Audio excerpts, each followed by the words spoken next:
Uma boa noite a todos os irmãos que estão conosco, ligadinhos aí no canal da Igreja UNASP São Paulo, ou Igreja Adventista do UNASP de São Paulo, ou no Rodrigo Silva Arqueologia, ou através do Facebook. Que o Espírito Santo esteja com você em qualquer lugar que você esteja nesse momento. E também, para nós adventistas do sétimo dia, depois do pôr do sol de sexta-feira, já começa o sábado, o Shabat. Então nós desejamos um feliz sábado para você e sua família, um Shabbat Shalom para quem for judeu, e que a graça de Deus esteja com todos, tá bem? Pessoal, eu gostaria de começar o meu sermão hoje. Hoje vai ser um assunto bem difícil de lidar, de falar sobre ele. É sobre o tempo de angústia e o fechamento da porta da graça. Você vai ver aí no seu vídeo o tema de hoje, o fechamento da porta da graça, porque a oportunidade é hoje. E eu já começo a introdução desse sermão aqui, falando algo para vocês. Eu recebi muitas mensagens de amigos, de colegas, acho que já pode tirar já o tema e voltar para mim aqui, de muitos amigos dizendo, preocupados, olha, você ontem no sermão foi bem duro, como é que você vai reagir? Está preparado até para as pauladas que vão vir? Vão vir muita paulada, e principalmente alguns conhecendo que quem lida com o problema da depressão, às vezes pode até ter uma recaída devido a alguma lacração que vem aí, mas eu pensei bem, orei. E se a gente tem convicção da verdade que você está falando em Cristo, você não pode ter medo das consequências. Você tem que pedir a Deus para que o seu lado humano não atrapalhe a mensagem que você está transmitindo, mas não ter medo das consequências. É interessante que a escritora Ellen White fala de um momento chamado de pequeno tempo de angústia, em que o remanescente fiel, ao pregar a mensagem e ver o resultado que essa mensagem trará de perseguição, de afronta, de tortura, de desentendimento, esse remanescente ficará angustiado e se questionará emocionalmente: será que nós não fomos duros demais na mensagem que nós transmitimos? Será que nós não apertamos demais? Talvez deveríamos ter sido um pouco menos duros. Ora, se esse remanescente vai ter este sentimento na hora que a mensagem for dada e a reação vier contra eles, por que eu tenho que temer algo que pode acontecer hoje, que, em outras palavras, pode ser um treinamento para o que está por vir? Mas eu tenho uma boa notícia para você ao falar sobre o fechamento da porta da graça e esse tempo de angústia que nos aguarda. Na verdade, é uma boa notícia sobre o tempo de angústia. Em primeiro lugar, porque você não estará sozinho. Deus enviará os anjos para proteger você. Em segundo lugar, você estará em meio ao povo de Deus. E se você tem medo desse tempo de angústia, deixe-me dizer que você é apenas humano. Eu confesso que, não em contradição, mas admitindo o meu lado humano, perante o que eu acabei de falar aqui agora, nesse exato momento, eu várias vezes já perguntei a Deus: Senhor, será que eu estou pronto para a última crise que aguarda o teu povo? Será que eu estou preparado para a reação à mensagem que o Senhor quer que eu pregue? Será que eu estou preparado para enfrentar a perseguição do anticristo? Eu não tenho vergonha de dizer para vocês isso aqui, sabe por quê? Um pouco antes de eu subir para pregar, uma irmã veio falar comigo assim: olha, eu quero agradecer pelos vídeos que você tem publicado semanalmente lá no Rodrigo Silva Arqueologia. Eu acompanho todos, você filma com a sua biblioteca no fundo ali, e eu quero destacar uma coisa: você fala ali tão de ser humano para ser humano, e às vezes o que nós ovelhas precisamos é que os pregadores desçam um pouco do púlpito e se pareçam conosco. Eu louvei a Deus pelo testemunho dessa irmã. Sabe por quê? Numa das noites eu preguei sobre o que Deus fez quando estava no alto do Sinai. Ele desceu do Sinai e falou com Moisés: Moisés, faça um tabernáculo para que eu possa comer, viver e morar no meio do povo. Deus desceu do Sinai da glória dele. E esse ato de descer do Sinai foi mais emblemático ainda quando esse Deus se fez carne e habitou no meio de nós, sentindo as nossas dores, os nossos medos, as nossas frustrações.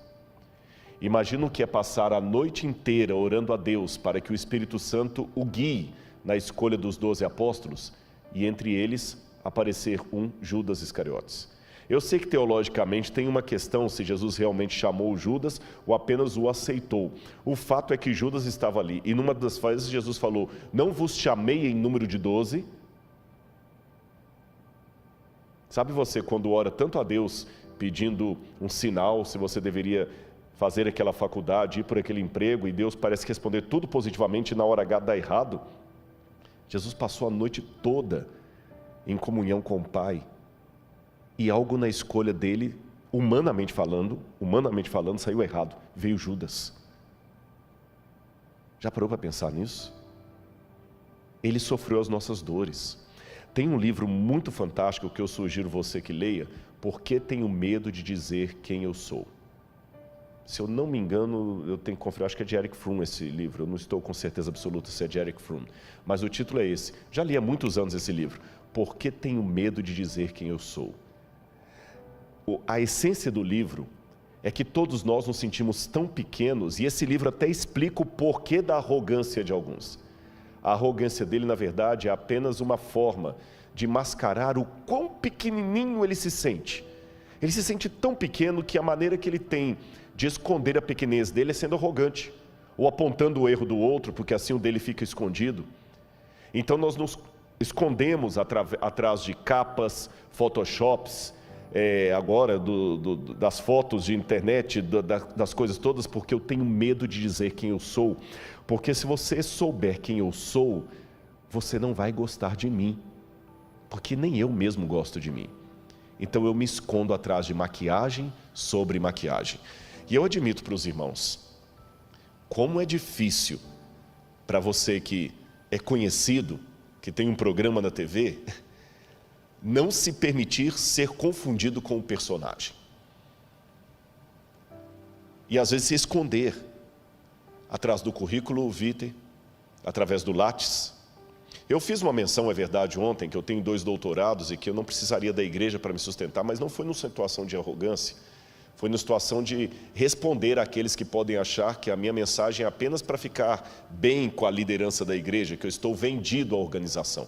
Foi nesse sentido que eu dei aquele exemplo.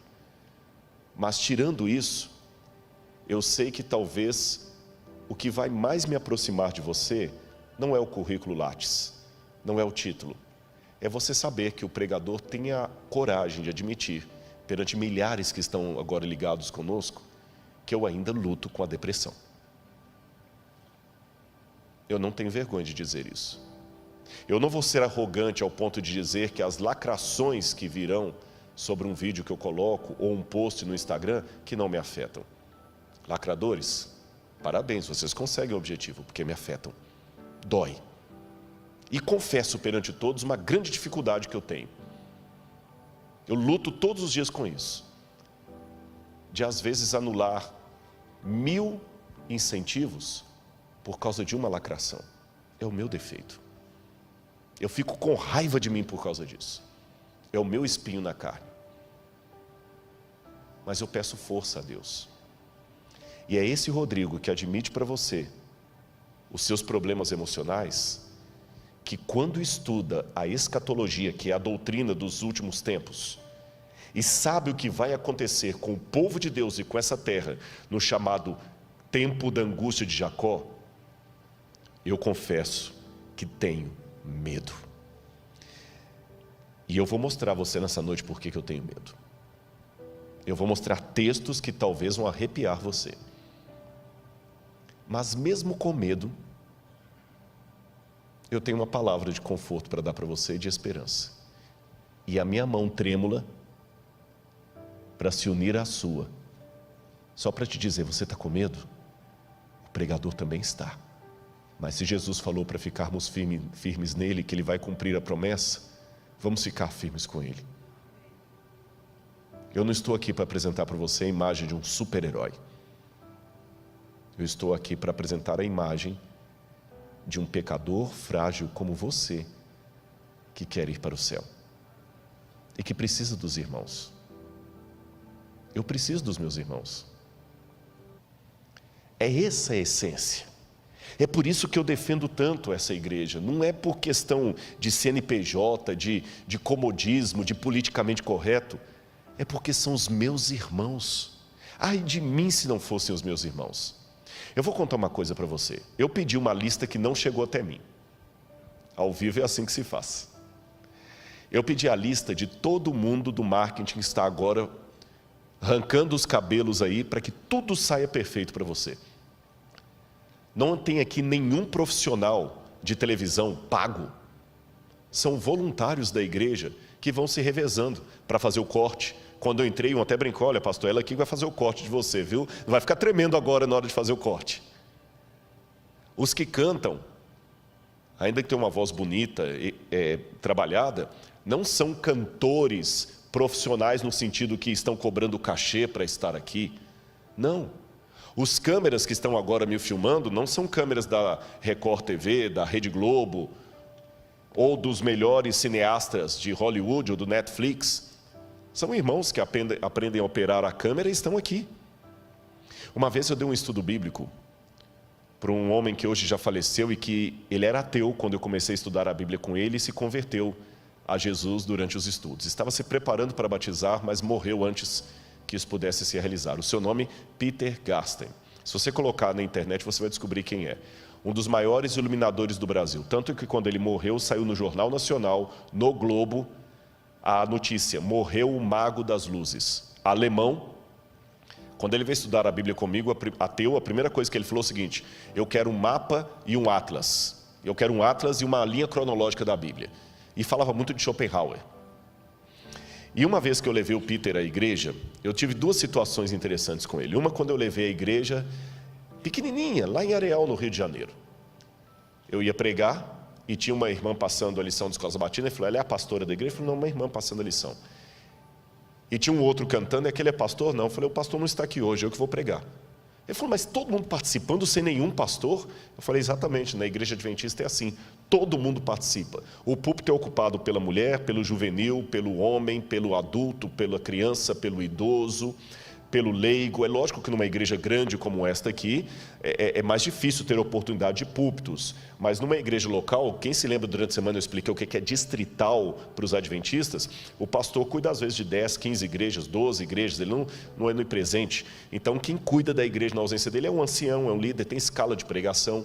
O meu primeiro sermão na igreja eu tinha 14 anos. E o Peter falou algo que nunca mais eu esqueci. Ele falou: vocês têm aqui a democracia da liturgia. Eu falei: é isto mesmo. Já que se fala tanto em inclusão hoje, quer maior inclusão do que esta? Quando o NASP tem um coral cantando aqui à frente, e o pastor Douglas sabe disso, porque não é o primeiro internato que ele trabalha. Quando eu conheci, ele trabalhava no outro NASP lá de Engenheiro Coelho. Depois de lá ele foi para outro canto, fez doutorado, foi para o sul do país, e voltou para São Paulo de novo, para ser diretor de escola. Quando você tem um coral bonito cantando aqui à frente, naquele coral tem o filho de um mega empresário riquíssimo e a filha de uma lavadeira, todo mundo cantando juntinho ali do mesmo jeito. No desbravador, está lá o filho do empresário riquíssimo e o filho da lavadeira e o filho da pessoa que está até desempregado, todo mundo junto ali, todo mundo participa. Não estou querendo enfeitar a realidade para você. Na igreja também tem problemas. E se eu estou falando para alguém que fala que não quer vir para a igreja porque tem muita gente com defeitos aqui, venha, tem espaço para mais 2, 3, 4. Se você não quer vir porque tem gente hipócrita, venha, tem espaço para mais gente. Não enxergue a realidade com óculos cor-de-rosa. Tem problemas muito sérios aqui, isso é um hospital. Mas esse hospital também tem cura. E se você está assistindo alguém hoje aqui, eu sou um produto da Igreja Adventista do Sétimo Dia. Não tenho nenhum parente adventista. Paguei pesado um preço para vir para essa igreja, fui expulso de casa, humilhado, tive que dormir de favor na casa dos irmãos. E eu vou falar agora que essa igreja não presta. O que eu faço com o irmão que me deu abrigo quando a minha família me botou na rua? O que eu faço com aquela irmã que chegava todo dia lá com a pasta de dente? O que eu faço com aquela irmã piedosa, semi-analfabeta, que todo sábado está lá certinho na igreja e todo final do mês ela está dando o dízimo dela na igreja. Se eu falar que a igreja não presta, eu estou falando que aquela irmã não presta. Esse é o povo de Deus, e é contra esse povo de Deus que o diabo está se levantando. E uma grave crise aguarda o povo de Deus. E a lista que não veio é justamente todo mundo que está atuando, mas eu quero aqui prestar o meu agradecimento aos anônimos que limparam a igreja para que a gente estivesse aqui, que estão operando as câmeras, que colocaram as flores. Deus seja louvado pelos irmãos que Ele me deu. Deus seja louvado. Como eu falei, tem problemas? Tem. A igreja às vezes é como a Arca de Noé. O mau cheiro dos animais você só aguenta por causa do dilúvio que está lá fora. Mas ainda assim, é melhor dentro da arca. E quando eu digo animais, é bom eu dar uma olhadinha se não sou eu um dos mal cheirosos. Eu me olho no espelho, eu já sei os problemas que eu trouxe e eu peço que Deus às vezes não me use como propaganda dele. Entendeu? Essa igreja será sacudida, porque o inimigo tem ódio da igreja. E é por isso que eu vou falar do tempo de angústia. Olha essa mensagem que eu quero colocar para você aqui. Você por acaso já ouviu falar no pecado contra o Espírito Santo? Eu acho interessante como é que alguns temas desapareceram do púlpito nos últimos tempos. Você ia fazer antes um JA, a pergunta dos jovens era: pastor, será que eu cometi o pecado contra o Espírito Santo? Um medo. Hoje eu não vejo essa pergunta mais, sumiu. Ninguém nem pergunta mais. O que é pecado contra o Espírito Santo? Parece que ninguém mais comete isso, não tem mais medo disso. Coloca de novo na tela o texto que eu quero ler para vocês. De acordo com a Bíblia e a realidade, chega um ponto na vida em que certas características estão até tal ponto implantadas em nosso caráter, que as situações novas só conseguirão arraigá-las ainda mais em nós. Esta é uma das nossas tragédias como seres humanos. Olha o que diz o livro de Ezequiel, capítulo 3, verso 23. Mas quando eu falar contigo, abrirei a tua boca e lhes dirás: assim diz o Senhor Deus, quem ouvir, ouça, e quem deixar de ouvir, deixe, porque eles são casa rebelde. O que a Bíblia está dizendo aqui? Se você sair do livro de Ezequiel e entrar no livro do Apocalipse, você verá um texto muito parecido. Continue o justo na prática da justiça e o injusto na prática da injustiça. Ou seja, o pecado contra o Espírito Santo é, em outras palavras, uma situação que a pessoa chega na vida de tal resistência à voz de Deus, que o Espírito Santo já não fala mais no seu coração. E quero dar uma notícia muito trágica para você nessa noite. O pecado contra o Espírito Santo pode ser cometido em vida. Normalmente, as pessoas só têm a sua situação definitivamente resolvida para a salvação ou a perdição quando ela morre.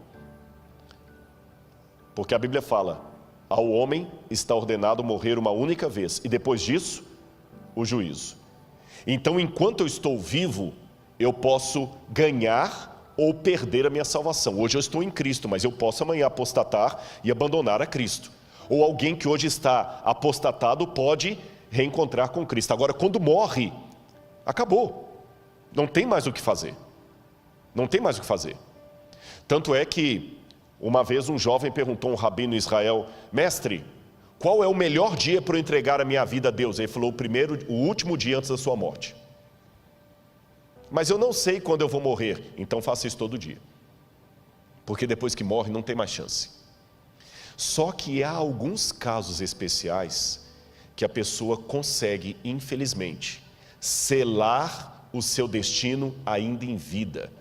Sabe que os especialistas em saúde mental falam de alguns psicopatas como sendo pessoas que perderam completamente o senso de moralidade, de arrependimento. Ele já não tem mais arrependimento, ele não tem mais crise de consciência, ele não tem nem remorso. Para ele, matar uma criança depois e esquartejá-la é tão comum como para você escovar os dentes. Você não fica com crise de consciência porque escovou os dentes. Para um psicopata é a mesma coisa. Eu não sou especialista em saúde mental, mas do ponto de vista teológico, eu posso dizer que algumas pessoas conseguem atingir no plano espiritual uma situação de psicopatia espiritual. Nem eu, nem você podemos legislar e falar, é aquele ali, é aquele, nós não sabemos. Mas infelizmente há algumas pessoas que o Espírito Santo já não atua mais nelas em vida. Judas Iscariotes é um exemplo desse. Judas Iscariotes é um exemplo desse. Jesus lutou com ele até na quinta-feira da Santa Ceia, ali. Mas quando ele saiu, ele já saiu tomado pelo diabo de tal maneira que já não tinha mais retorno. Há outros casos também que o Senhor rejeitou e aquela pessoa não teve mais retorno. Mas note, o pecado contra o Espírito Santo não é um ato que vem da parte de Deus, ele é unilateral. É uma rejeição a tal ponto da pessoa que a voz do Espírito não é mais ouvida. Agora, o que o livro do Ezequiel e o livro do Apocalipse me diz é que chegará uma época na terra em que a rejeição, o pecado contra o Espírito Santo será de maneira tão globalizante que as pessoas já estarão com o seu destino selado em vida. Aquilo que hoje acontece de maneira esporádica na vida de um Judas, na vida de um Saul, acontecerá depois do fechamento da porta da graça de maneira coletiva. A humanidade, com exceção do remanescente fiel, estará completamente entregue a Satanás. Eles já não terão mais arrependimento dos seus atos. Serão como psicopatas espirituais. Aquele poder do Espírito Santo que ainda refreia os meus gostos, a minha vontade, não atuará mais. E eu vou descrever nessa noite como é que isso pode acontecer a partir da Bíblia e de alguns autores fora da Bíblia. Vamos ver aqui um texto que fala desse tempo de angústia. É possível rejeitar definitivamente a oferta de Cristo porque somos incapazes de aceitá-la. Um dia faremos isto, está com um erro ali. É possível rejeitar definitivamente a oferta de Cristo porque somos capazes, tá certo? De rejeitá-la. Um dia faremos isto, espero que não nós, de modo definitivo. Olha o livro de Daniel, capítulo 12, versos 9 a 10, que diz: vai, Daniel, porque essas palavras estão fechadas e seladas até o tempo do fim. Muitos serão purificados e embranquecidos e provados, mas os ímpios procederão impiamente, e nenhum dos ímpios entenderá, mas os sábios entenderão. O Apocalipse fala praticamente a mesma coisa no capítulo 22, versos 10 a 12. Então me disse ele: não seles a palavra da profecia desse livro, pois o tempo está próximo. Continue o injusto a praticar a injustiça, continue o imundo na imundícia, continue o justo a praticar a justiça e continue o santo a santificar-se. Eis que venho em breve. Você percebeu a mensagem da Bíblia? Chegará um tempo em que as pessoas estarão de tal maneira numa posição de rejeição à graça de Deus que o Espírito Santo não vai mais conseguir falar ao seu coração. A Bíblia profetizou isso. É uma rejeição de tal maneira que não tem mais o que ser feito por essas pessoas. Isso é chamado na Bíblia de o tempo de angústia. Olha aí na sua tela. O tempo de angústia, segundo a Bíblia Sagrada, é uma época em que a humanidade rejeitará de maneira coletiva e definitiva o Espírito Santo de Deus. Quero que você leia comigo agora o texto de Jeremias, capítulo 30, versos 5 a 7. Jeremias, capítulo 30, versículos 5 a 7. Preste atenção no que diz a palavra de Deus. Assim diz o Senhor: ouvimos uma voz de terror, um grito de medo e não de paz. Perguntem e vejam se um homem pode dar à luz a uma criança. Por que então vejo esses homens todos com as mãos na cintura, como se fossem uma mulher que está dando à luz? Por que se tornaram pálidos todos os rostos? Ah, que grande é aquele dia, e não há outro semelhante. É o tempo de angústia para Jacó, mas ele será salvo dela. É interessante que essa imagem, primeiro no hebraico aqui é um pouco dúbio, quando fala assim, Assim diz o Senhor, ouvimos um grito de terror, dá a entender o Senhor falando, ou ele, o profeta, ou o profeta e outros. Pessoas gritando, homens pelas ruas, como se fossem mulheres parindo, num parto bem complicado. É interessante que essa imagem de uma mulher dando à luz a criança sempre é emblemática para falar do fim dos tempos. A mulher de Apocalipse 12, ela está gritando com dores de parto para dar à luz. Quando Jesus fala, quando vides acontecer essas coisas, são o princípio das dores, das contrações, dores de parto. E o profeta diz, é o tempo de angústia de Jacó, mas ele será livre dela. Então note que é uma angústia que abala todo mundo, abala as pessoas que estão contra Deus e abala também aqueles que estão do lado de Deus. É uma angústia para os dois lados. A única diferença é que os ímpios não serão salvos da sua angústia, mas os remanescentes, fiéis, o resto da descendência da mulher, estes serão livrados dela. Vamos voltar para a tela para continuar a nossa leitura. A primeira coisa que nós temos que perguntar é: que tipo de religião nós temos com Deus? De submissão ou de luta? Se há luta, como Deus luta? Um Deus que luta e prepara para a guerra, como é isso? Eu quero explicar para você como é que funciona tudo isso aí. Se você pegar assim ao pé da letra, o que significa a palavra Islã, por exemplo? Islã, em árabe, significa submissão a Alá, submissão a Deus. Um significado de nome bonito. Quando a pessoa fala, eu sou um islâmico, eu sou um muçulmano, ele está dizendo, eu me submeto a Alá, eu me submeto ao meu Deus. Agora vamos pegar a raiz do cristianismo. Nós somos descendentes espirituais do judaísmo, que por sua vez vem de Israel. E o que significa Israel? Israel é uma composição de 3 palavras hebraicas, Ish, que é homem, Ra, que é luta, briga, El, que é Deus. Israel, o homem que briga com Deus.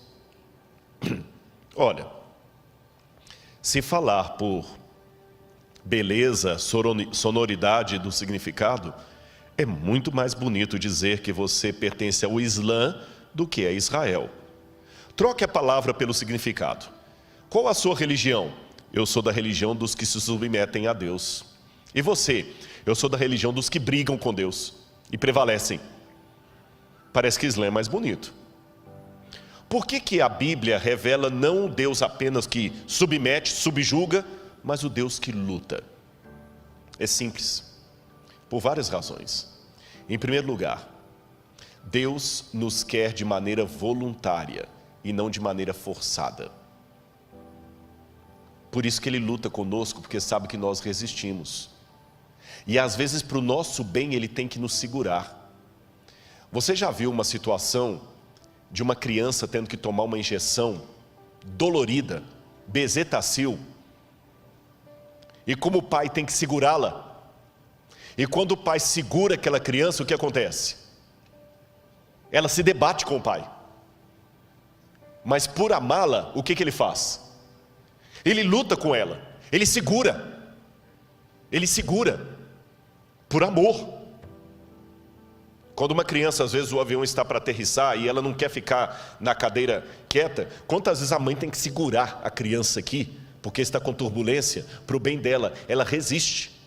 Quem não é pai, quem é insensível, fala assim, gente, taca um sonífero nessa criança aí que ela dorme o voo todo e o pai ainda tem sossego. Mas o pai que ama, prefere uma noite de insônia, mas ele luta ali com o filho. Quem é pai de primeira viagem já não teve a situação de passar uma madrugada toda lá e a criança não quer dormir. Quem não tem um sentimento paterno fala simples, gente, pega um pouquinho de sonífero, coloca na aguinha e dá para a criança que ela dorme a noite toda. Mas quem ama não tem coragem de fazer uma coisa dessa. Ele prefere lutar. Quem não ama quer dar o sonífero para ficar livre da criança e ter uma noite de sono. Quem ama, luta. E ele luta com a criança ali que não quer dormir. Ele luta com a criança que não quer ficar na cadeira. Ele luta com a criança que não quer tomar injeção. É assim que Deus luta conosco. Mas tem mais um outro motivo por que Deus luta conosco. Primeiro, já falei, nós somos voluntariosos, nós não queremos a injeção da cura. Nós não queremos ficar quieto na lei de Deus. Nós não queremos dormir à noite. Mas além de lutar conosco, como uma mãe ou um pai luta com o seu filho, Deus também luta porque Ele sabe que nós estamos enfrentando o grande conflito entre as forças do bem e do mal. E como você treina um soldado para o conflito? Jogando baralho com ele? Como um soldado é treinado? Não sei se eu estou falando para alguém que teve vida militar. Você joga o camarada dentro de uma barraca e taca gás lacrimogêneo lá dentro. É como aquele filme lá do BOPE, né? Pede para sair. Por quê? Porque na guerra não pode ter frescura. Na guerra não pode ter, eu não como esse pão. Na guerra você sobrevive do jeito que estiver, ou você vai morrer. Não dá para ficar desesperado, você tem que ser frio. E a melhor maneira de treinar alguém para uma guerra é colocando-o em situação de guerra.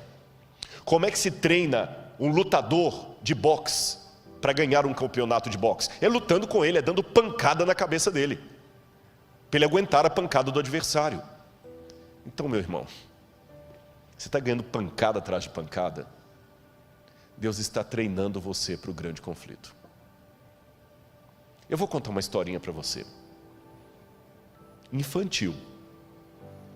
Mas se Jesus contou historinhas infantis, como as parábolas, que se tornaram teses de doutorado, que a parábola é infantil. Uma mulher tinha 10 moedinhas, perdeu uma moeda, encontrou, varreu a casa, encontrou e foi comemorar com as amigas. Quer historinha mais infantil do que essa? Essa história chega a ser mais simplória do que as fábulas de La Fontaine. Mas na simplicidade da parábola infantil de Jesus, que riqueza de detalhe. Eu já vi tese de doutorado sobre essa parábola de Jesus. Então vou imitar o mestre. Vou contar uma parábola para você. Uma vez, havia um grupo de árvores, todas muito bem colocadas ali, árvores frutíferas. E o passarinho veio, bicou alguns frutos e saiu com o biquinho sujo de semente. E quando o passarinho voou com o biquinho sujo de semente, algumas sementes caíram perto das árvores irmãs, ali onde tinha água, lugar gostoso, terra fofinha, cheia de adubo. Mas ele voou, e outra semente caiu longe, num lugar ermo, bem distante daquele arvoredo. Só que as duas sementes vingaram. Uma cresceu perto das árvores irmãs, cheia de cuidado, e a outra lá no meio do deserto, quase assim, lugar ermo. A daqui cresceu toda frondosa, bonitinha, tinha água fácil, porque o lençol freático era quase na superfície. A outra tinha que esticando a raiz dela na terra para conseguir umas gotículas d'água. A daqui estava num lugar protegido. A de lá não.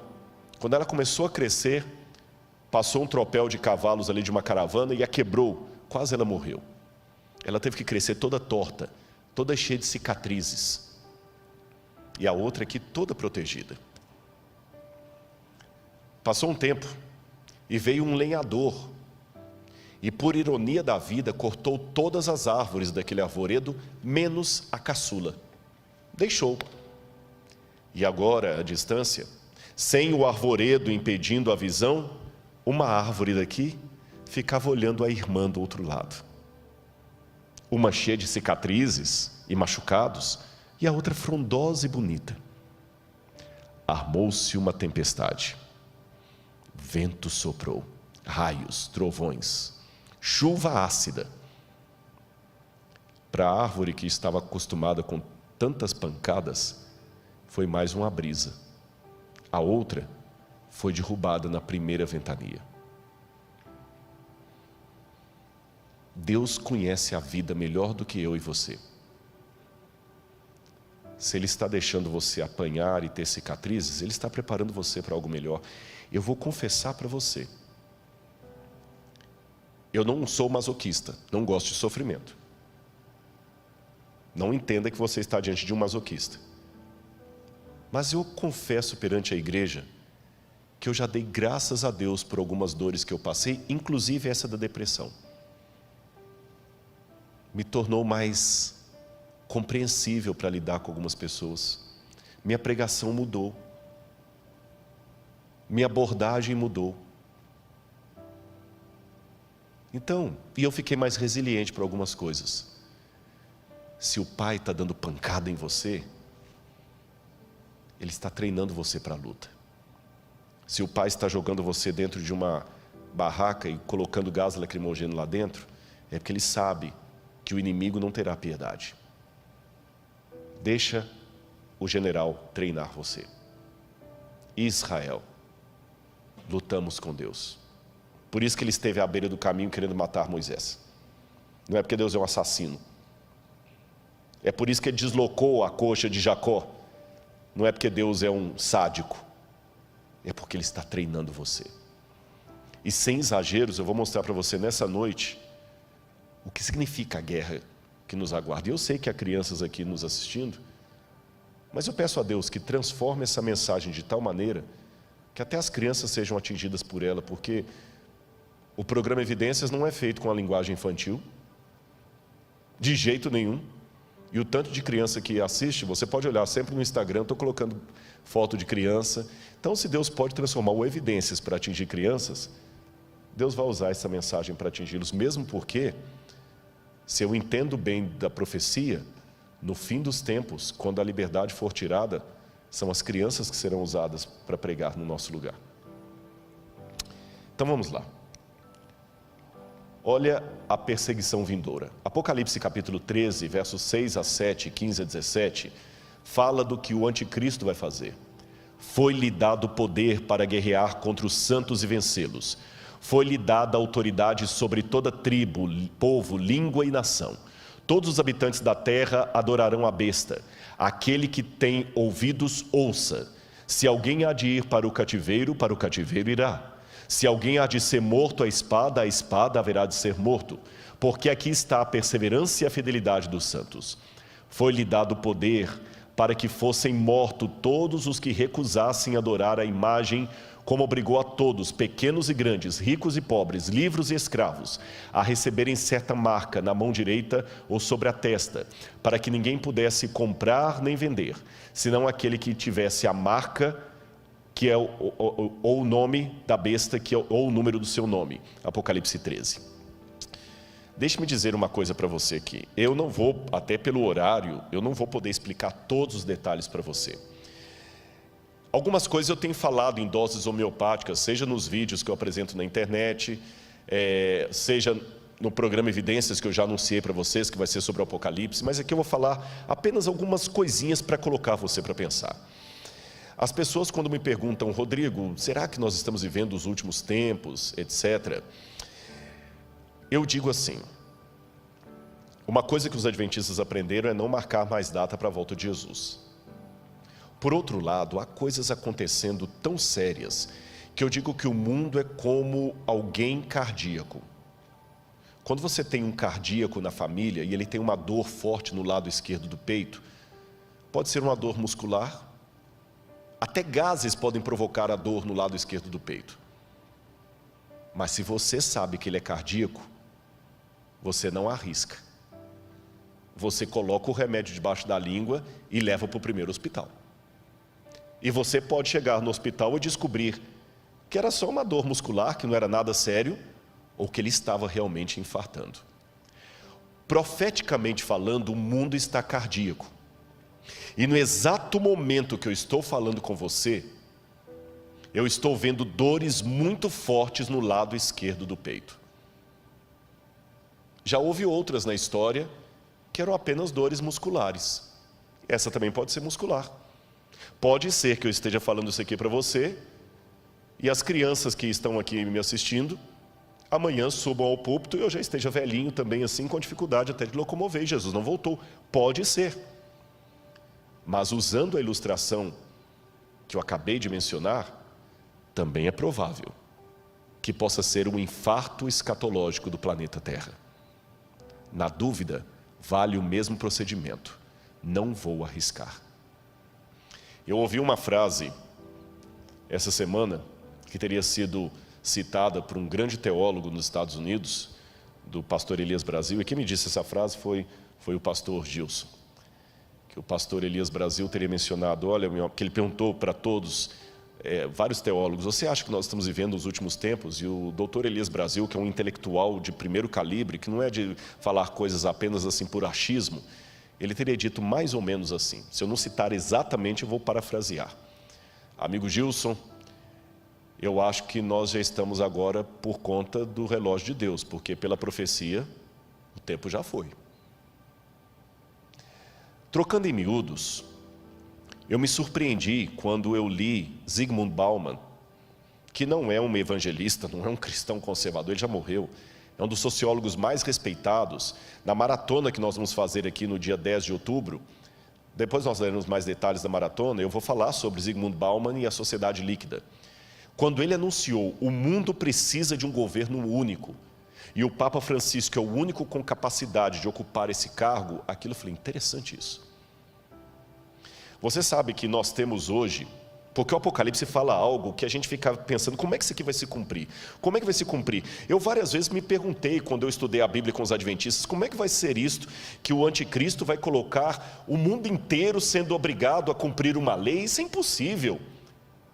E mesmo hoje a gente pergunta assim, nessa rivalidade, eu acabei de ver uma mensagem agora da ONU, o presidente Bolsonaro falou algo lá, o Trump falou algo, depois veio o Emmanuel Macron e desfez tudo o que o Bolsonaro falou, mesmo assim criticou a China, porque vocês sabem que a China está sendo acusada de ter até campo de extermínio, ou campo de concentração com muçulmanos, estão questionando a China de desrespeito aos direitos humanos, o outro está questionando a China da questão do Covid.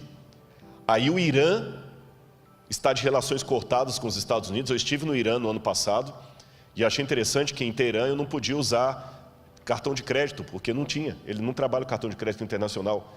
Eu cheguei em Teherã, se eu não tivesse um pouco de dinheiro no bolso, eu ia ter problema no hotel. Não aceita cartão de crédito por causa do embargo americano. E eu pensava, Senhor, como é que vai unir o Irã com os Estados Unidos, com China, com França, todos assim, opostos? Como é que no Brasil vão unir pessoas de direita e de esquerda, são tão antagônicos? Mas eu estava observando os sinais dos tempos. Como é que isso aqui que eu acabei de ler para vocês, de Apocalipse 13, vai se cumprir?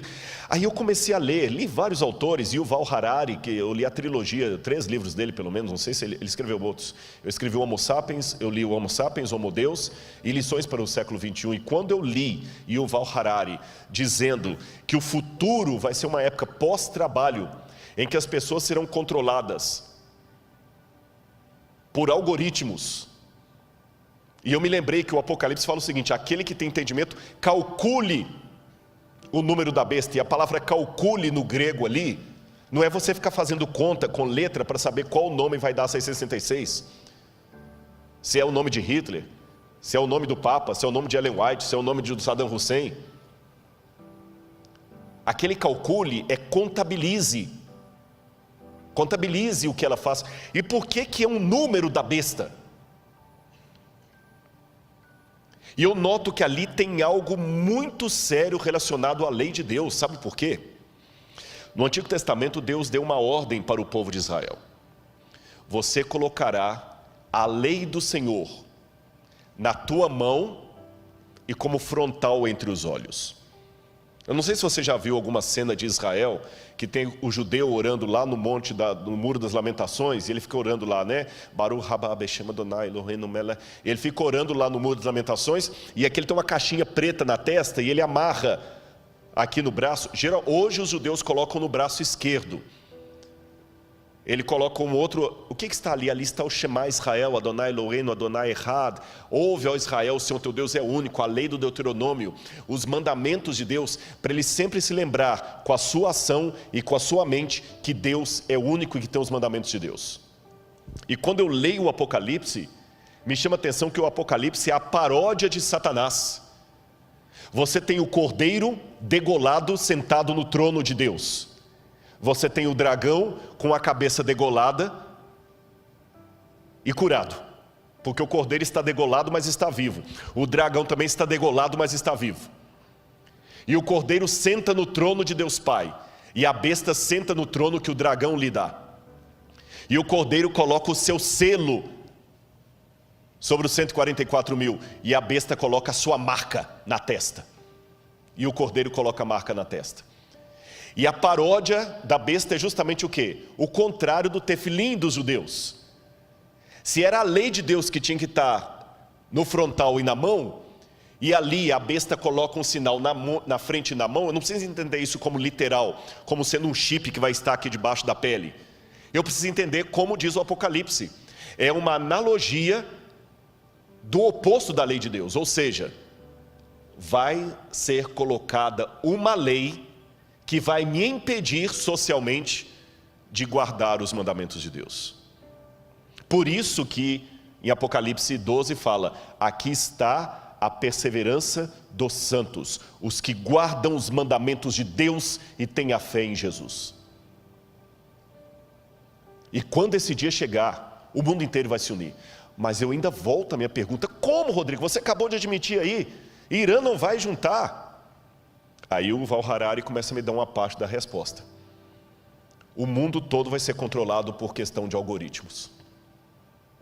O mundo vai ser controlado por algoritmos. Nós não temos dinheiro hoje para manter o mundo inteiro, não tem emprego para todo mundo. Leiam Lições para o século 21.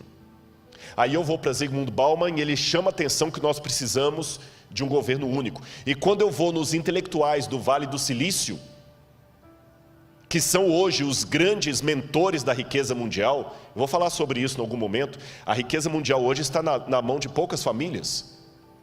Eles falam, precisamos de um governo único. Pela primeira vez na história. E um governo mais único do que na época do Império Romano, da Babilônia. Hoje, nós temos algumas forças que são como crianças brincando em casa com faca, instrumento cortante e nenhum adulto para tomar conta delas. Quais são essas crianças? Internet. Quem controla a internet? Quem é o dono da internet? Não adianta falar que é a Google, nem o YouTube. A internet é maior do que o Google. A internet é maior do que o YouTube. E tem um documentário da Netflix agora, eu assisti até a metade. Não consegui assistir o resto por falta de tempo. Eu vou vendo as prestações. Dilema das redes. Assista esse documentário. Como é que eles estão controlando hoje a sua vontade, a vontade pelo algoritmo. Mas a internet ainda é maior do que isso. Quem controla a internet? Eu posso na internet hoje colocar de uma piada sem graça basta ser um hacker, eu posso derrubar a bolsa de valores na internet. Tem muita gente que tem medo do terrorismo virtual. Quem controla a internet? Não adianta. Eu até estava conversando com o pessoal da mídia, que eles falam de alguns que entram para derrubar canais. Eu falei, mas por que não entra na justiça? Ele falou, não adianta, porque cada canal está num país diferente, qual legislação que vai seguir? Não existe uma legislação mundial para controlar a internet. E ela é muito perigosa para não ficar na mão de ninguém. Segundo, quem controla bolsas de valores? Quem controla? Hoje é tudo na base da especulação. Teve o problema na China, o Brasil agora está com 800 bilhões de déficit por causa da China. Quem controla a bolsa de valores? Está tudo ligado. Se cair a bolsa de valores de Hong Kong, você nunca foi a Hong Kong e você pode perder o seu emprego aqui por causa disso. A montadora vai fechar porque caiu uma bolsa de valores onde você nem existia. Bolsa de valores é especulação. E quem controla uma criança tão perigosa como essa? Terceiro, tráfico de drogas e de armas. Lavagem de dinheiro. Qual a legislação internacional? Aí o camarada, como aquele italiano que estava no Brasil, que agora foi extraditado, vai para um outro país e fica lá exilado. Quem controla? Quarto, crise ecológica. Essa briga, se a Amazônia do Brasil nacionalizar a Amazônia do mundo. O Emmanuel Macron falou que a Amazônia é do mundo. Não quero aqui entrar em polêmica de nacionalismo nem de política, mas o exemplo da Amazônia é claro. Se nós não cuidarmos da Amazônia, o mundo inteiro paga. Se a China continuar com a emissão de ar, com a emissão de poluentes, e os Estados Unidos, nós vamos pagar. Você está percebendo? Internet, bolsa de valores, O NASP, pastor Douglas sabe disso, é um administrador. Vocês podem passar um problema financeiro sério aqui, que não tem nada a ver com a sua administração, nem do tesoureiro, só porque caiu a Bolsa de Valores lá fora e veio em cadeia. Quem controla essas crianças soltas dentro de casa? Quem controla? Então não é pastor Luiz Gonçalves que está dizendo isso, meu irmão. Não é o pregador do Apocalipse, é o povo de fora. Precisamos de um governo único. Só que ninguém tem moral para ter esse governo único. E quando alguém fala, Rodrigo, tudo bem, mas eles não vão aceitar unir. Aí eu vejo duas coisas acontecendo. Em primeiro lugar, como é que eu falo isso aqui agora? Se Deus manda, eu falo. Houve várias vezes que os 4 anjos de Apocalipse capítulo 7 estavam para soltar os ventos. E Deus mandou reter, porque o povo dele não estava preparado. Vocês sabem disso. Eu tenho a ligeira impressão, não estou afirmando, ligeira impressão, que os ventos estavam para ser soltos esse ano. O que nós teríamos no início do ano, que eu estava a ponto de ver o que ia acontecer para unir o globo num governo único? O Papa Francisco estava reunindo líderes do mundo inteiro para propor uma nova agenda, que cobrisse a questão ecológica, a questão da economia, a questão da família, e todo mundo estava para mandar representantes no mês de março. E coladinho nisto, fazendo parte do mesmo projeto, o 5G. Que quem entende de internet sabe melhor do que eu o que significaria o 5G no mundo. O 5G vai ser mais do que o advento da internet. O mundo seria outro. E na hora que essas duas coisas estavam para transformar o mundo, Covid. Parou tudo. Estou perguntando, não estou afirmando. Estou pensando com os meus botões. Será que Deus falou assim, eu vou permitir esse vírus para parar o mundo, porque o povo de Deus ainda está dormindo demais? E nós ainda estamos parados aqui esperando? Eu fiz teologia. E fui professor de alguns pastores que estão aqui. Mas eu falava com eles em sala de aula, que por melhor que a gente tentasse prepará-los, eu nunca ia conseguir preparar você para expulsar um demônio, para dar uma notícia de morte. E eu odeio isso. É um osso do ofício. Eu não quero ficar orando por pessoas que estão doentes, não é porque eu não me simpatizo por elas, é justamente por me simpatizar com elas, que eu não gostaria que ninguém mais estivesse doendo, sofrendo, vocês entenderam? Não é com prazer que eu atendo uma oração. Rodrigo, você pode orar para minha mãe, ela recebeu o diagnóstico, agora está com Covid, está entubada. Não é com prazer que eu faço aquela oração. Há orações que eu faço com prazer, há orações que eu faço por necessidade. Essa é de necessidade. Eu não quero mais orar por ninguém no hospital. Eu não quero mais ter que apelar para alguém voltar para o povo de Deus. E até quando Deus vai reter os 4 ventos? E Deus, na sua sabedoria, fez 2 coisas, na minha humilde opinião. Ele retardou os planos do 5G, retardou a união global do Papa, e mostrou para você que ainda está incrédulo, que o mundo pode, a despeito das diferenças políticas, se unir em torno de um mesmo propósito. Seja de esquerda ou de direita, está todo mundo usando máscara. Seja a França ou o Irã, está usando máscara. Seja Israel ou Arábia Saudita, estão usando máscara. O Covid parou o mundo. Parou o mundo. Um decreto mundial pode parar o mundo. É isso que o Apocalipse falou que vai acontecer. Eles estão pedindo um governo, agora fala-se localização, não é mais globalização. Como eu disse, eu posso estar equivocado, e daqui a 30 anos alguém usar esse sermão e falar, o Rodrigo Silva, 30 anos atrás, achando que Jesus ia estar perto de voltar, mas pode ser que eu não esteja equivocado.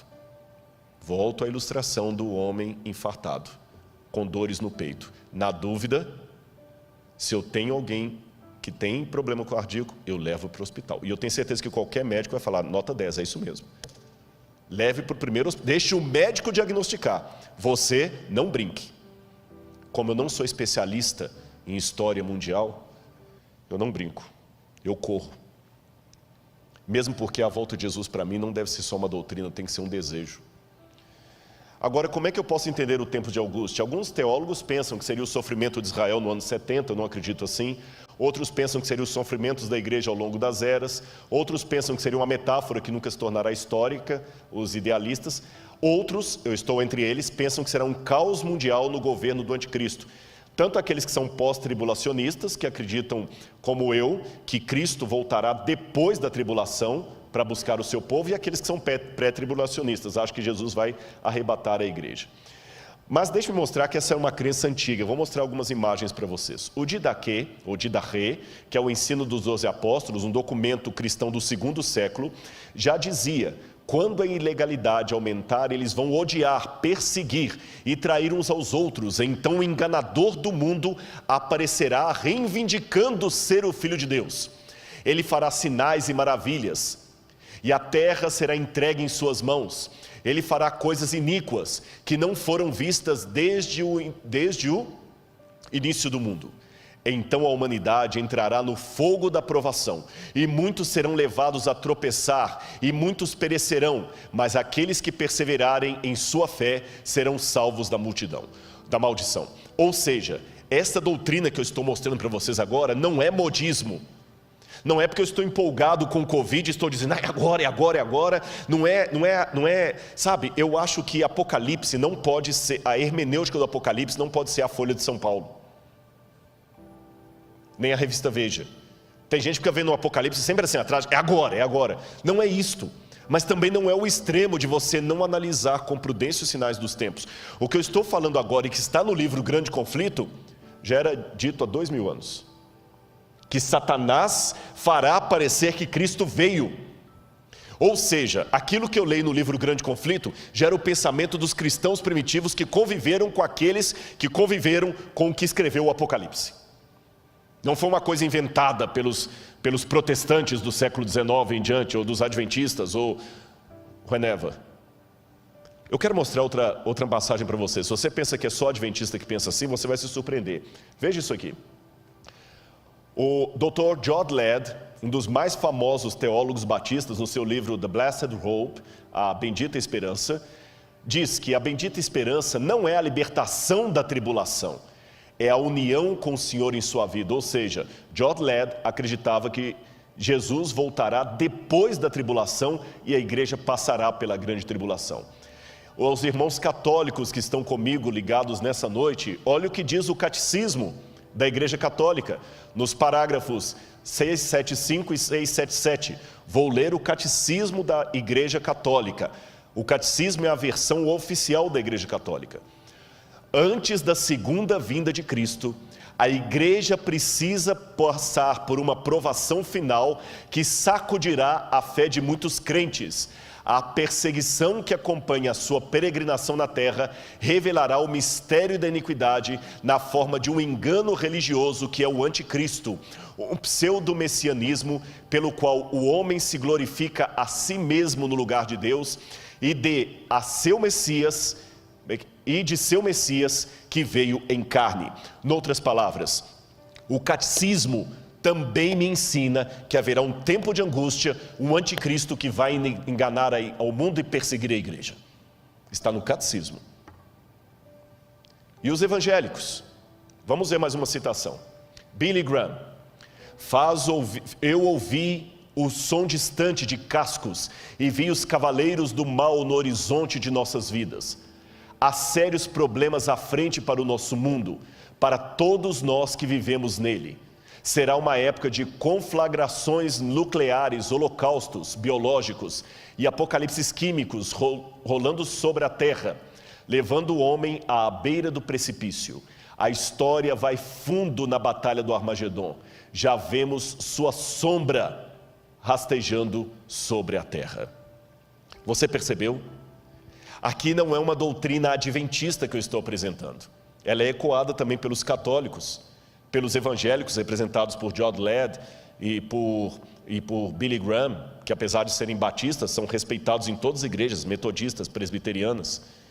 E para os adventistas do sétimo dia, eu vou citar um texto de Ellen White, uma das pioneiras dessa igreja, que está falando a mesma coisa que o catecismo. Ellen White está falando a mesma coisa do catecismo, a mesma coisa do Didache, a mesma coisa que diz Billy Graham. Veja o que diz Ellen White: não há o que exagerar.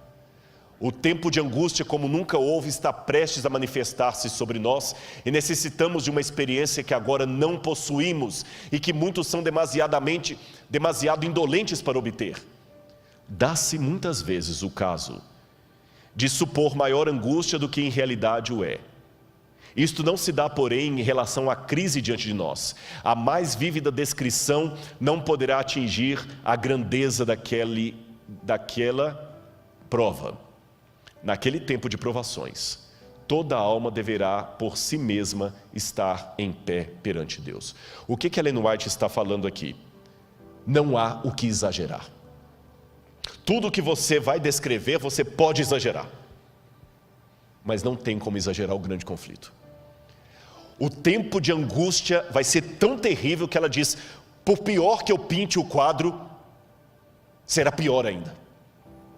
Entendeu por que eu admiti que eu tenho medo? Entendeu por que eu admiti que em alguns momentos eu falo: Senhor, eu não sei se eu vou aguentar? Eu estou sendo franco com os irmãos. Se Deus resolver que eu fique entre aqueles que terão o privilégio de ver Jesus voltando, Senhor, que Ele me proteja, porque vai ser o pior tempo da história. E você entendeu por que nós não podemos brincar? Irmãos, eu quero passar mais rápido aqui, porque o meu tempo está acabando, mas esse assunto é tão importante, e ele não pode ser negligenciado, e eu tenho certeza, há uma promessa, que quando o livro do Apocalipse for aberto e estudado, haverá um revivamento no meio do povo de Deus. Por isso que eu me preocupo com algumas interpretações que estão tendo do Apocalipse por aí. Uma vez alguém falou: o que você acha das interpretações de fulano de tal? Eu falei: eu só vou colocar uma coisa. Luiz Gonçalves prega o Apocalipse e pessoas se batizam na igreja. Fulano de tal prega o Apocalipse e a igreja se divide. Onde é que eu estou vendo o fruto do Espírito? Eu não estou aqui querendo fazer jogo de comadre, mas chama minha atenção que essa igreja aqui está batendo o recorde durante a pandemia de visualizações na internet. Eu desconheço outro pregador, outro púlpito que está com a média de 80, 100 mil visualizações toda semana. Não estou fazendo jogo de comadre, eu não preciso disso. Mas como eu sou franco para fazer a crítica, eu tenho que ser franco para fazer a defesa. Curioso que você tem pregado aqui, pastor Gilson, só temas de Apocalipse. Eu sei que o pastor Gilson tem o bom dom de pregar. Eu sei que ele é um homem dedicado a Deus e já foi pastor de grandes igrejas.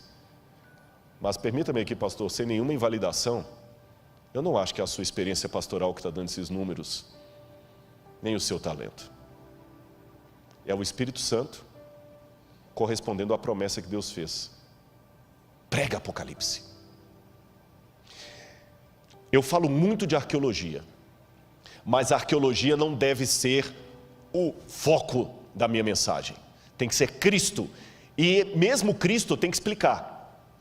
A mensagem tem que ser cristocêntrica, mas ela tem que ser teológica. Porque não basta apenas pregar Jesus. Que Cristo eu estou colocando no meio? Que Cristo? E as 3 mensagens angélicas eu tenho que pregar. Temei a Deus e dá-lhe glória, pois é chegada a hora do seu juízo. Caiu a grande Babilônia. E se alguém adorar a besta e a sua imagem, vai receber a sua marca. Eu não tenho que ter medo desses temas, mesmo que venha retaliação por falar essas coisas. Porque junto com a retaliação virá o que Deus já está cumprindo no seu ministério aqui. Pessoas vão se reavivar.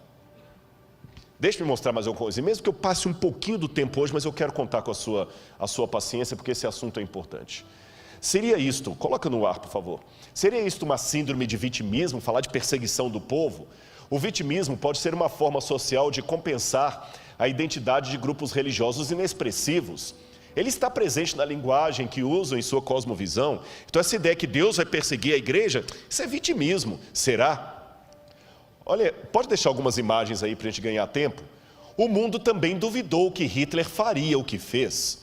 A Alemanha tinha os melhores filósofos, a Alemanha tinha os melhores intelectuais. Ninguém em sã consciência acreditaria que a Alemanha com Hitler mataria 6 milhões de judeus.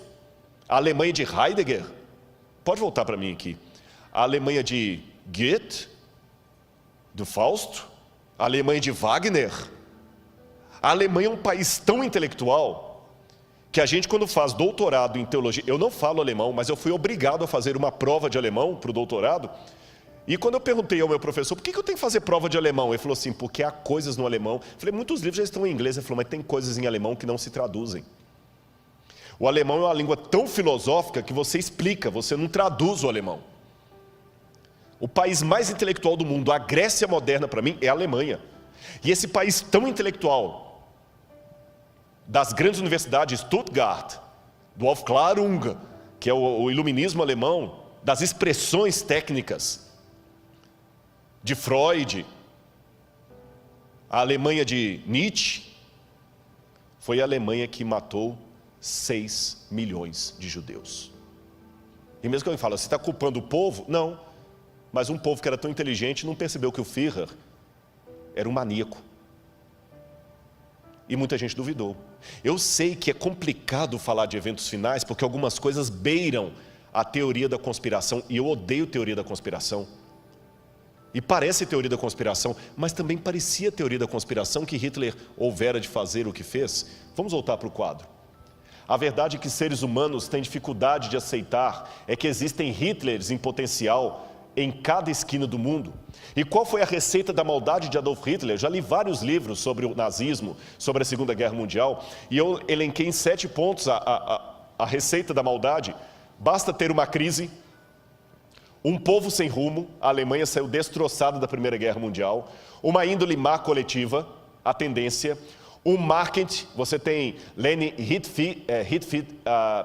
Riefenstahl, e você tem Joseph Goebbels, que foram os ministros da propaganda de Hitler. Você tem Albert Speer, que teve o plano, um discurso de mentiras e sedução e o interesse de Satanás. É exatamente o que nós temos hoje. Nós temos uma crise, nós temos um povo sem rumo, nós temos uma índole má coletiva, nós temos um marketing promovendo coisas anticristãs e o povo de Deus batendo palma para isso, não tendo coragem de denunciar, participando, seguindo, dando like, fazendo parecer que tudo é a mesma coisa, até dividindo espaço na mídia, consumindo essas coisas, e tudo bem, e o marketing está aí. Nós temos um plano, nós temos discursos de mentiras, e nós temos um interesse de Satanás. Thomas Malthus, em 1798, o ano que marca o tempo do fim, ele fez uma profecia catastrófica, que o mundo ia entrar numa situação de fome, porque enquanto a população crescia em sentido geométrico, a produção de alimentos era em sentido aritmético, então teria mais gente do que comida, seria uma catástrofe. Hoje, inclusive, Thomas Malthus influenciou a teoria da evolução das espécies de Charles Darwin. Contudo, hoje as pessoas não acreditam mais na teoria de Thomas Malthus, porque nós temos mais produção de alimentos do que gente. Mas, porém, contudo, entretanto, todavia, há algumas pessoas que estão revendo os dados de Thomas Malthus. Eu quero apresentar uma pesquisa para você aí. Essa pesquisa foi feita por John Calhoun, nos anos 1960, chamada Halo Comportamental, da Behavioral Sync. Ele fez um exercício de sociologia, onde durante vários meses, ele colocou camundongos do tipo Norway Rats num cômodo, e ele percebeu como esses ratos, eu tinha um vídeo para mostrar, mas por medo de derrubarem a página, eu não mostrei esse vídeo, onde ele mostra os ratos, como eles se comportam como seres humanos. Eu vou descrever para você o comportamento daqueles ratinhos na gaiola comportamental. Eles tinham as casinhas, os próprios ratos se organizaram para ter a rua. As fêmeas tinham uma relação monogâmica. Vários ratos chegavam, a fêmea soltava o feromônio e a fêmea escolhia qual rato era que ele ia para acasalar. Ela acasalava com o macho, os dois ficavam cuidando dos filhotes. Havia propriedade respeitada, os machos demarcavam com as fêmeas a propriedade dele com urina, ninguém passava ali, os ratos tinham as vias públicas.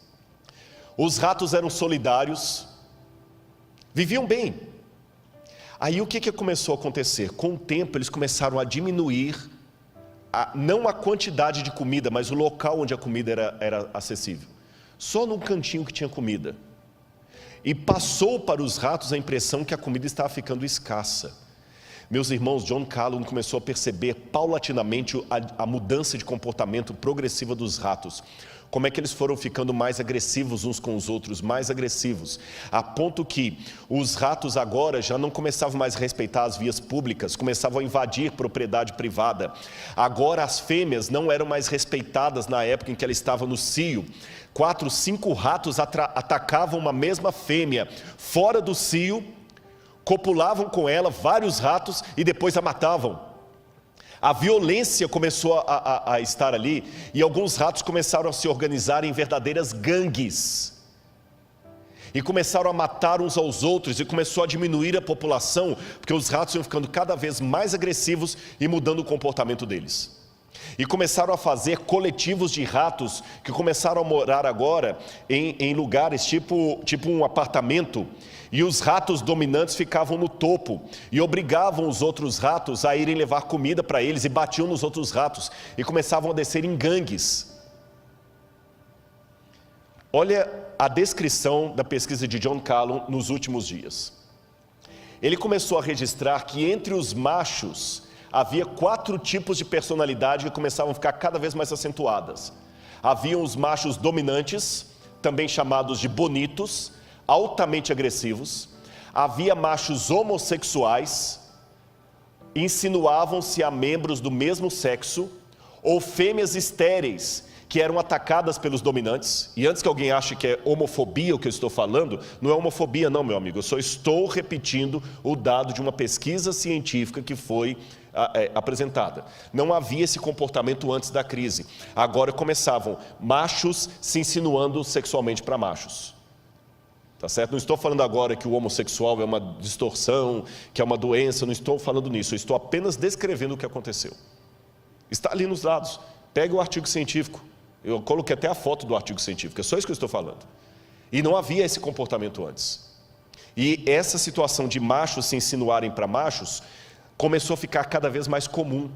A situação de machos agredindo fêmeas e até matando-a começou a ficar mais comum. É isso que eu estou acentuando. Outro detalhe, vamos voltar para a tela. Havia os passivos que começavam a mover como zumbis entre a população, completamente apáticos. Havia os sondadores, hiperativos, hipersensuais, bissexuais e canibais. E as interações sociais dos ratos tornaram-se cada vez mais de curta duração. Os instintos de cortejo sexual e parentesco desapareceram. E quando John Calhoun, que não era um evangelista, não era um teólogo, não era um pastor, ele terminou de fazer essa pesquisa, a primeira pergunta que todos fizeram é: será que o que aconteceu no laboratório com os ratos pode acontecer com a humanidade se a previsão malthusiana de Thomas Malthus vier à tona? Será que nós vamos ficar assim? Será que isto poderia acontecer conosco? Calhoun continuou seus estudos por muitos anos. No entanto, a publicação de 62 colocou o conceito em domínio público. E assim ele tomou espaço na cultura popular como uma analogia do comportamento humano. Ele acabou se aposentando do Instituto Nacional de Saúde Mental em 1984, mas continuou a trabalhar em suas pesquisas até sua morte em 1995. E hoje nós vivemos o que é chamado de neo-malthusiano. Por quê? O mundo hoje está passando, pode colocar em mim aqui, uma situação muito análoga à daqueles ratos. Nós ainda temos quantidade de comida em grande escala, mas como na experiência, elas estão concentradas em poucos pontos do planeta. E o resultado, olha aí na sua tela. A cada 4 segundos, uma pessoa morre no mundo por fome. A cada 4 segundos, mais de 1 bilhão de pessoas, 18% da população mundial, não tem acesso à quantidade mínima de água para o consumo. Entre 100 pessoas, uma estaria morrendo de fome, 15 estariam desnutridas e 21 com excesso de peso, segundo uma pesquisa feita por Fritz Erickson, da Ferris State University. Enquanto isso, no chamado mundo de Deus, novos estudos, observam que, apesar dos progressos das últimas décadas, cerca de 800 milhões de pessoas não têm simplesmente o que comer. No total, seriam necessários 267 bilhões de dólares por ano para acabar com a fome no mundo, por vários anos. Se você quiser acabar com a fome de uma vez só, quiser acabar com os problemas de saneamento, saúde e outros mais, eu precisaria de 1,2 trilhão de dólares por ano para acabar com a fome e com os problemas de desigualdades. Onde eu conseguiria 1,2 trilhão de dólares no mundo? Pode continuar com a tela. Onde nós conseguiríamos tanto dinheiro? Talvez aqui esteja o ralo social humano. Segundo dados da ONU, o tráfico de drogas, não o seu combate, o tráfico de drogas movimenta 300 bilhões por ano. A prostituição é o segundo maior negócio do mundo, com cerca de 108 bilhões por ano. Volta para mim. O tráfico de drogas movimenta 300 bilhões por ano. Você pode falar, tá, mas eu não participo do tráfico de drogas. Você não participa do tráfico de drogas, mas fica enaltecendo aquele jogador que é usuário costumado de drogas e não vê problema em que seu filho consuma os discos, ou o youtuber que é usuário de drogas e fica defendendo liberação da maconha. Esse youtuber também está ajudando, está contribuindo com os 300 bilhões de dólares que é gasto só com tráfico de drogas. Não pense no tráfico de drogas só no rei do morro, que está ali, no chefe do narcotráfico. Há tráfico de drogas correndo à torta e à direita, com um monte de pessoas midiáticas que defendem isso na mídia. Filmes que olham como tudo sendo normal. Está na hora dos irmãos voltarem a ser um pouco mais conservadores. Filmes como, até esqueci o nome, aquele de motoristas que ficam dirigindo para cima e para baixo. Velozes e Furiosos. Isso não é filme para cristão assistir. E não sejamos hipócritas, não é entretenimento, isso mexe com você. Você gostaria de morar num condomínio que aqueles motoristas loucos daquele filme ficam passando na rua em alta velocidade? Não. Então não deixe o seu filho ficar assistindo isso e aprendendo. E os joguinhos de internet que só incentivam isso. Eu conheço pais casados que às vezes a esposa está fazendo a comida lá e ele está jogando esses joguinhos violentos, cheios de coisa. Isso não é entretenimento para cristão? E quando é que a gente vai ter que dar a cara a tapa e falar que nós devemos voltar ao conservadorismo? Não ao tradicionalismo. Tradicionalismo é besteira. Mas um pouco de conservação não faz mal. E a promiscuidade que eu falei. Muitas mães acham lindinho vestir as meninas como a Anitta. E se falar de modéstia cristã agora, você virou moralista, chauvinista, patriarcal. E ninguém fala contra essas coisas, mas está movimentando tudo aquilo ali. Vou mostrar mais dados, coloca de novo aí. O terceiro lugar é ocupado pelos bancos, que movimentam cerca de 115 bilhões. Embora nem todo mundo mude, algumas entidades acumulam seus cofres até 800 bilhões em ativos. Em 2019, só para vocês terem noção, 2.153 bilionários tinham o equivalente a 60% do PIB mundial. Em quarto lugar, você tem jogos de azar. Somente a Espanha gasta 35 bilhões por ano. E tem a indústria do cinema que alimenta tudo isso. E tem a indústria do entretenimento que alimenta tudo isso. E alguém pode falar, tá, e as religiões também? Bom, eu não posso falar de todas as religiões, mas eu posso dizer que na igreja adventista às vezes tem problema financeiro. Eu já vi vários. Mas quando o pastor é descoberto, ele é demitido sumariamente. Nunca mais é reingressado ao ministério. Se houve alguma exceção à regra, pode ter sido que tenha havido. Não estou negando. Pode ter sido o caso de algum pastor adventista que passou a mão e por padreamento tenha ficado? Pode ter sido. Mas não é a regra. Não é a regra. Eu já vi alguns passando a mão até ser descoberto. Tanto é que a igreja tem o auditor. Não estou dizendo que a igreja adventista é a fina flor dos flores feno. Não, eu convivo nela. Eu sei que há problemas. Quer um exemplo de problema na igreja? Está falando para você aqui agora. Está um problema da igreja falando para você aqui agora. Convive comigo, você vai ver que eu tenho muitos problemas. Mas eu sei que a igreja não brinca. E o dízimo não fica na igreja local. O dízimo é distribuído. E lá tem a percentual, e vocês podem pegar da internet, eu peguei na internet, como é que o dízimo é distribuído, quanto que vai para cada canto. Essa igreja aqui não fica um centavo do dízimo nessa igreja. Ela partilha com todos os outros. Por isso que qualquer pastor adventista pode ter o mesmo salário, quer ele seja pastor de uma igreja grande como essa, cheia de empresários, ou seja pastor de uma igreja desse tamanhozinho. O que diferencia, é lógico, são os auxílios, porque você não quer comparar o aluguel de alguém que mora em Brasília com o aluguel de alguém que mora em Jequié. Vocês entenderam? Eu não ganho pontos a mais, o pastor Douglas tem doutorado. Compara o preço do salário de um diretor, de um pró-reitor, compara o salário de um pró-reitor de uma universidade pública aí com o salário dele. Eu ganho mesmo tanto que ele. Ele não é meu chefe diretamente, mas indiretamente é, porque no guarda-chuva eu sou professor, ele é diretor, mas o meu salário é o mesmo do meu chefe, que tem o mesmo cargo que ele. O meu salário é o mesmo do reitor dessa escola.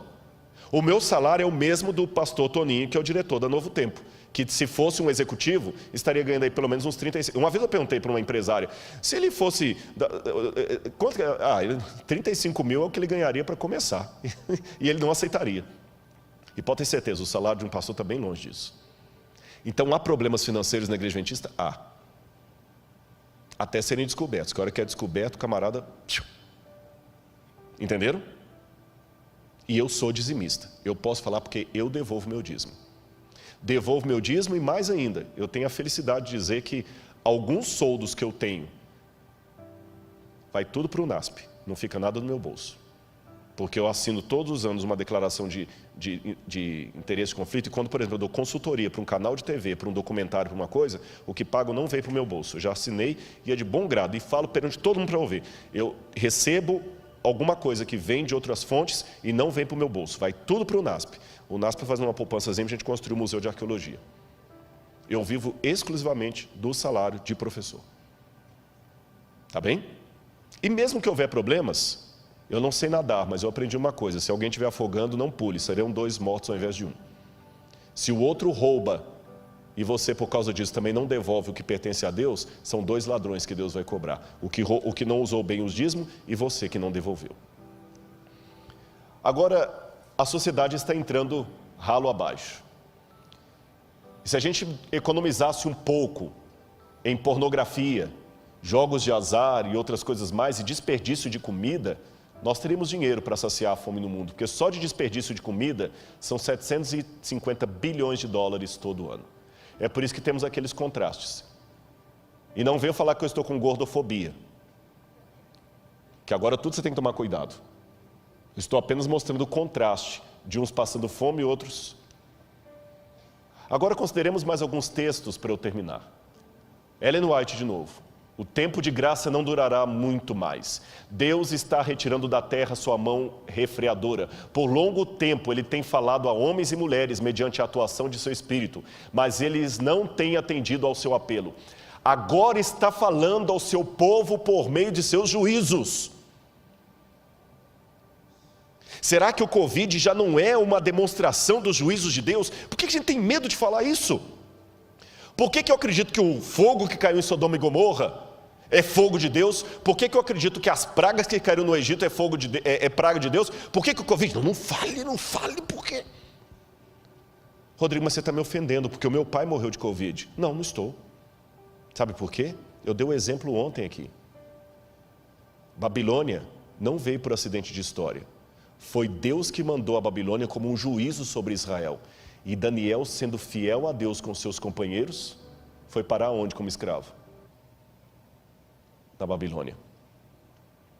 Então, até que o fechamento da porta da graça aconteça, pessoas fiéis a Deus acabam sendo atingidos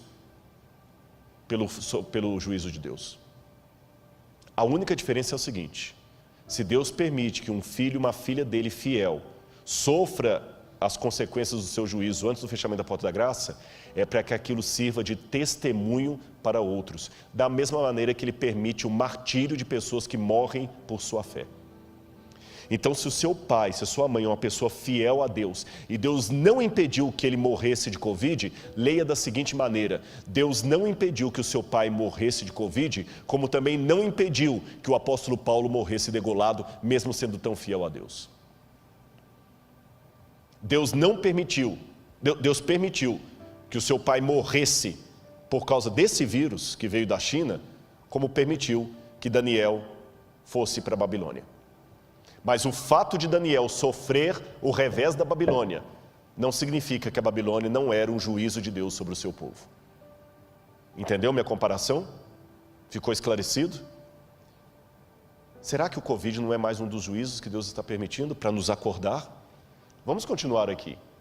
Olha as pragas do fim. Depois você vai ler em sua casa Apocalipse 16, vai falar das pragas. Mas o que me chama a atenção são duas coisas. Em primeiro lugar, Apocalipse 11, verso 18, fala que é chegado o tempo para destruíres os que destroem a terra. Há 2000 anos Deus falou que o ser humano ia chegar a uma situação de poder destruir a terra.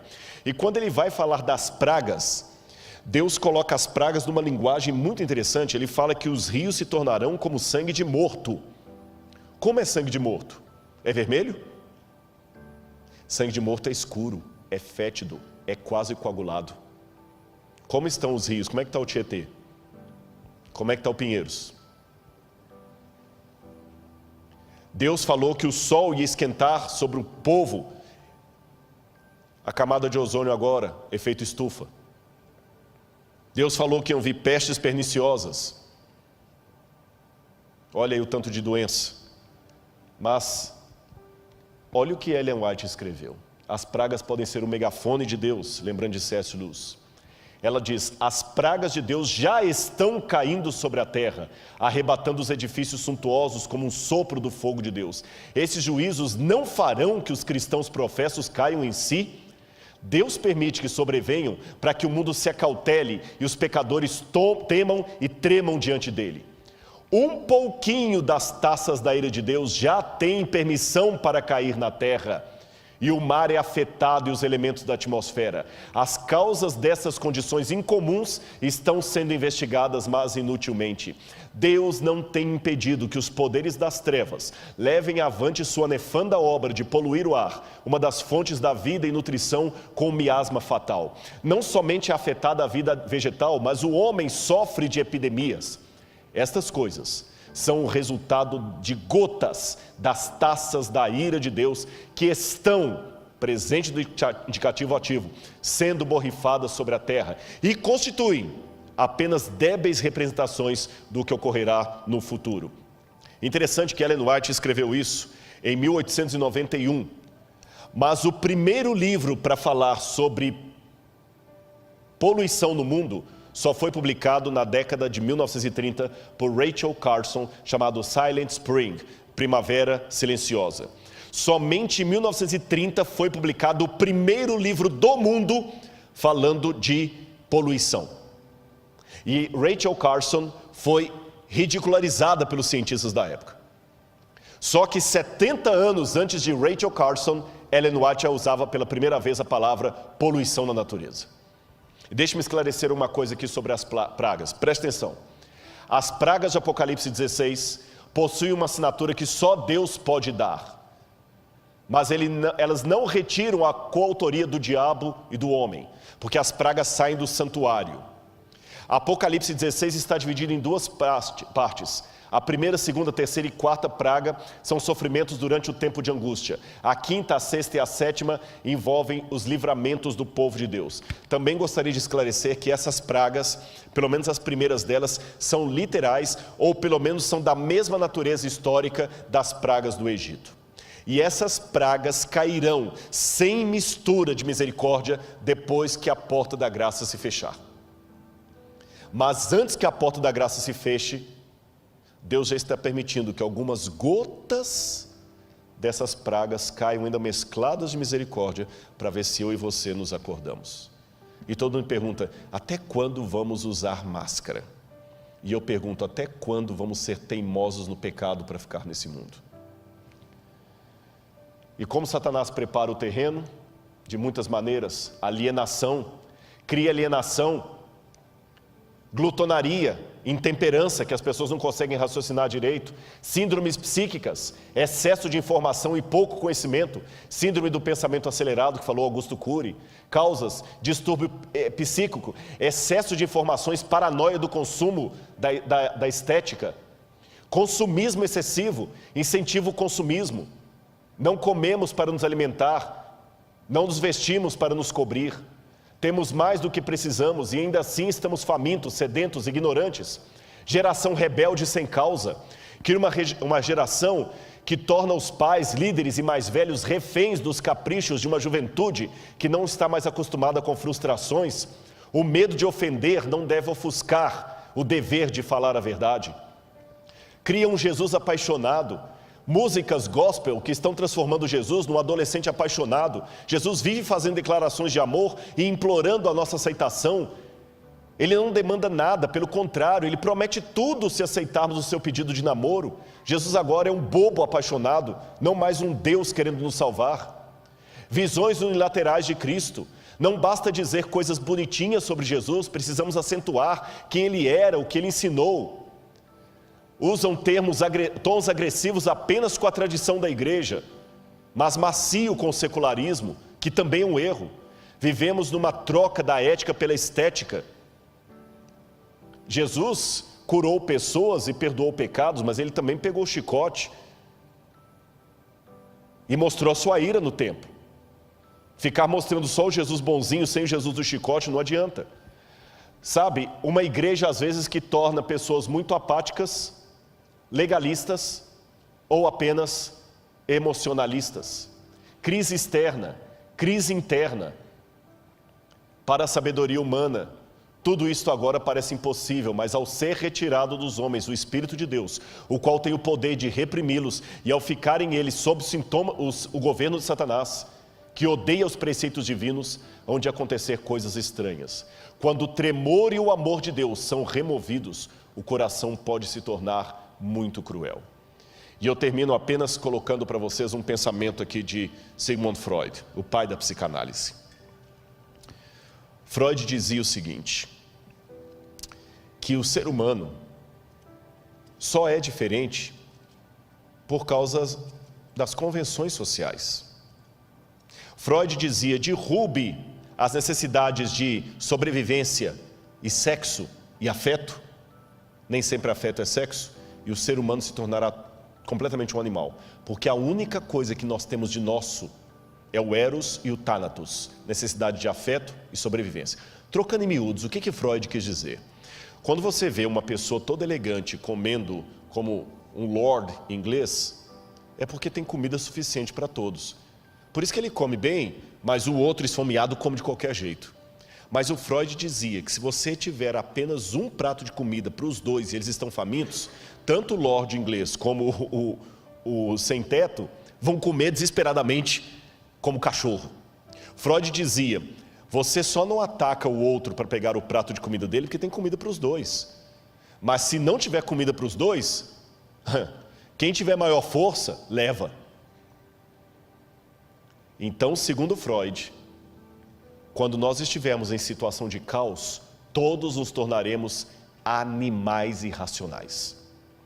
Porém, um ex-discípulo de Freud, chamado Viktor Frankl, que foi prisioneiro de Dachau e de Auschwitz por ser judeu, quando ele sobreviveu ao campo de concentração nazista, Viktor Frankl fundou a terceira escola de psicanálise de Viena, e ele discordou de Freud. Ele disse, o que Freud teorizou sentado nas poltronas de veludo vitorianas, eu vi na prática, porque no campo de concentração tiraram de nós o respeito, tiraram de nós a comida, a proteção, tiraram tudo. E quando tiraram toda a dignidade humana que estavam em nós, alguns companheiros judeus cumpriram exatamente o que a teoria de Freud sinalizou, se tornaram animais. Porque eu vi judeus se prostituindo porque estavam excitados uns com os outros. Eu vi um judeu se prostituindo para ganhar um pouco mais de sopa no café da manhã. Eu vi um judeu matando o outro para roubar as botas dele. Realmente se tornaram animais. Por outro lado, eu vi heroísmo de onde não se esperava. Eu vi alguns se tornando mártires. Eu vi judeu trocando de lugar com judeu para ser fuzilado no lugar de alguém que era mais velho. Eu vi alguém que estava com fome dar o seu prato de comida para o outro porque ele estava mais debilitado. eu vi alguns tirando energia, força e solidariedade de onde menos se esperava. Então o que eu concluo, discordando de Freud, dizia Viktor Frankl, é que diferente do que ele teorizou, na hora da crise é que as máscaras caem. Aí que o verdadeiro caráter vem à tona. Na hora da crise, alguns se transformam em porcos, mas outros se transformam em santos. Quando o fechamento da porta da graça ocorrer, ou até um pouco antes, que eu acho que o Espírito Santo não vai sair da terra assim de maneira estanque, ele vai começar a sair aos poucos.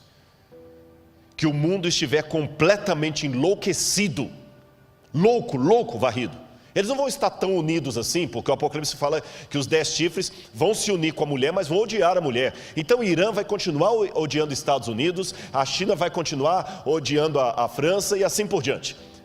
Os de esquerda vão continuar odiando os de direita, os ateus vão continuar sendo ateus. Mas assim como todos obrigatoriamente se uniram em torno do Covid, eles vão se unir em torno do anticristo, nem que seja provisoriamente. E quando, como diz o catecismo, como disse Billy Graham, como disse o Didarré, como disse Ellen White, quando o diabo fizer parecer que Cristo veio, meu Pai, que Deus nos proteja da loucura coletiva desse mundo. Porque muitos se transformarão em porcos, mas outros se tornarão santos. Qual dos dois papéis você desempenhará? Fique ao lado de Jesus. Eu quero convidar o dueto para cantar a música final. E durante a música eu vou pedir para eles colocarem o QR Code. Se você sentir no seu coração o desejo de estudar mais a Bíblia, conhecer mais isto, entre em contato através do QR Code, aceite esse apelo, aceite a Jesus, materialize isso através do QR Code. Mas Rodrigo, peraí, eu sei que você ficou até agora, o tempo está estourado, mas você só falou de desgraça, tragédia, onde é que está o bem de tudo isso? Quando a gente está com quem você ama, você não tem medo. Uma vez um pai perdeu a esposa num grave acidente. E ele chegou em casa, e ele não quis ir para casa de ninguém, e depois do velório, ele estava na sala, tudo escuro, ele chorando, Deus, o que vai ser da minha vida, como é que eu vou criar minha filha? Daqui a pouquinho, ele só viu um chorinho, papai, vem cá, papai está aqui. E os passinhos vindo no corredor assim, com medo, estou com medo, vem cá, papai está aqui. Estou com medo, papai está aqui. Ela foi para o colo dele, e ela falou assim, papai, a mamãe não vai voltar, né? Não. Eu estou com tanto medo, papai. Eu tenho medo do escuro. Sim, mas papai está aqui. O senhor está aqui. Nem precisa acender a luz. Eu estou com saudade da mamãe. Eu estou com medo do escuro. Mas eu sei que o senhor está aqui em casa. Então eu vou dormir tranquila. Eu vou contar para você uma coisa. Quando ele colocou a filhinha de volta na cama, ele virou para Deus e fez a mesma oração.